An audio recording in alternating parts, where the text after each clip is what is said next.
Donc au Mali, les djihadistes avaient raison de vouloir imposer la charia. Ben oui, ça paraît normal. Enfin, pourquoi est-ce que les gens dans leur pays n'auraient pas le droit de mener leur politique? En Afghanistan, c'est la même chose. Pourquoi est-ce qu'on a des problèmes de terrorisme aujourd'hui? Les musulmans sont pas des imbéciles non plus. C'est-à-dire, on leur mène une guerre chez eux.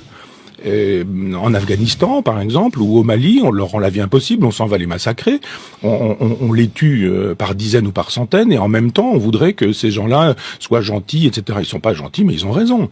Autant je suis sur une lutte athée, en disant que l'islam ne me convient pas, autant que l'islam est dangereux. Mais autant je trouve que sur le terrain politique, il y a aucune raison pour qu'on aille faire la loi chez les autres. Pourquoi est-ce qu'on fait la loi chez Kadhafi, par exemple? Pourquoi est-ce qu'on fait la loi au Mali, et pourquoi est-ce qu'on la fait pas au Pakistan? Pourquoi est-ce qu'on la fait pas au Qatar? Pourquoi est-ce qu'on la fait pas à Cuba? Ou pourquoi est-ce qu'on la fait pas en Chine?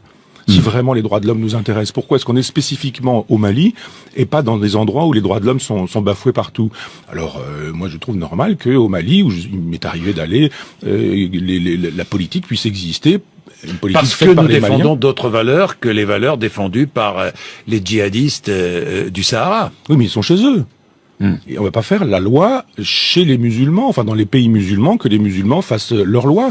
Pourquoi est-ce qu'on n'intervient pas en Israël? Pourquoi il faut arrêter de vouloir faire la politique coloniale qui est la nôtre dans des pays sous prétexte que ce serait des droits de l'homme qui nous animeraient. Ce sont pas les droits de l'homme qui animent Hollande au Mali.